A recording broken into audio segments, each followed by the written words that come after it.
अस्सलाम वालेकुम दोस्तों, मैं हूं शाहिद हुसैन। एक ख़ास बात वो ये है उज़ैर बलोच के हवाले से। उज़ैर बलोच समझते हैं कि वो आज भी पीपल्स पार्टी का हिस्सा हैं और यहाँ के जो कराची में उर्दू बोलने वाले हैं या जितने भी लोग हैं कराची वाले, उनको बहुत ज़्यादा नुकसान उस वक्त पहुँचा जब उज़ैर बलोच जो है लियारी से बहुत बड़ा गैंग चलाता था, गैंग ऑपरेट करता था और बहुत सारे लोगों को नुकसान हुआ लियारी गैंग वार से।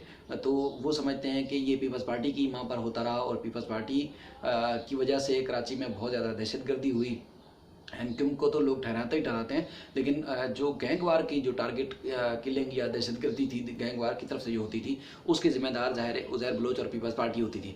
लेकिन जब उज़ैर बलोच गिरफ्तार हुए तो डिसओन किया गया, तमाम मीडिया को, तमाम लोगों को मालूम है कि कोई एक सियासी रहनुमा पीपल्स पार्टी का उसने ये तस्लीम नहीं किया कि किसी तर्ज या किसी तनाजुर से उनके उज़ैर बलोच से ताल्लुकात थे। लेकिन सबसे अहम और ख़ास बात एक और सामने आई है जिसमें उज़ैर बलोच आज भी अपने आप को पीपल्स पार्टी का नुमाइंदा, पीपल्स पार्टी का कारकुन, पीपल्स पार्टी का जाला और पीपल्स पार्टी का हमदर्द समझते हैं। और उन्होंने इंसदाद दहशतगर्दी की अदालत में अरशद पप्पू कत्ल केस में जज के सामने इस बात का उन्होंने ऐलान किया, उन्होंने बात की, एतराफ़ किया। उनका कहना था कि उनका ताल्लुक चूँकि पीपल्स पार्टी से है इसलिए वो एहताब का शिकार है, उनके खिलाफ मुकदमात बनाए गए।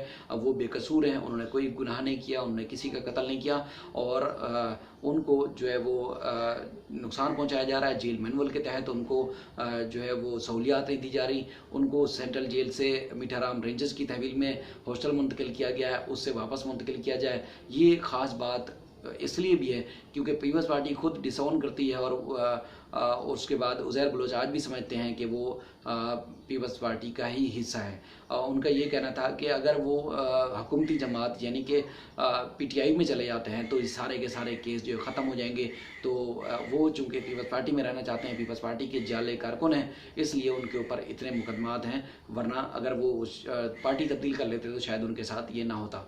अदालत में ये उन्होंने बयान दिया और अदालत ने, फाजिल जज साहब ने कहा कि अगर आपको कोई इतराज़, कोई मसला, कोई परेशानी दरपेश है तो आप तहरीरी दरख्वास्त दें, उसके बाद हम कानून के मुताबिक हुक्मनामा जारी करेंगे और उस पर अमल दरामद भी होगा। अदालत की हिदायत के बावजूद, फाजिल जज की हिदायत के बावजूद उज़ैर बलोच ने दरख्वास्त नहीं दी और ना ही अब ख़ुद को मुंतकिल करने के हवाले से कोई बात की। कुछ दिन पहले भी आपने देखा था कि उज़ैर बलोच ने बराह रास्त इल्ज़ाम लगाए थे एक वफाकी वज़ीर के ऊपर कि उनकी वहाँ के ऊपर, उनकी माँ पर रेंजर्स जो है उनके ऊपर तशद्दुद करती है, उनको मार दिया जाएगा, उनकी साख को नुकसान पहुँचाया जा रहा है, उनको तकलीफ़ दी जा रही है।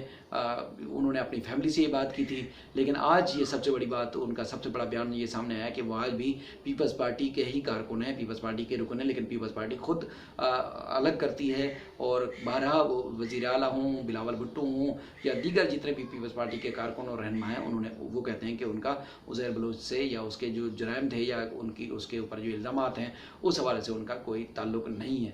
हालांकि उज़ैर बलोच की जो GIT और 164 का बयान सामने आया था उसमें उन्होंने सारे जुराइम का इतराफ़ किया था, शराकतदार उन्होंने करार दिया था पीपल्स पार्टी को इन सारे जुराइम का, इन क्रिमिनल्स एक्टिविटी का। उसके अलावा उन्होंने ये भी कहा कि उनको फरियाल टालपुर, आसिफ जरदारी और दीगर लोगों से उनकी जान को ख़तरा भी है।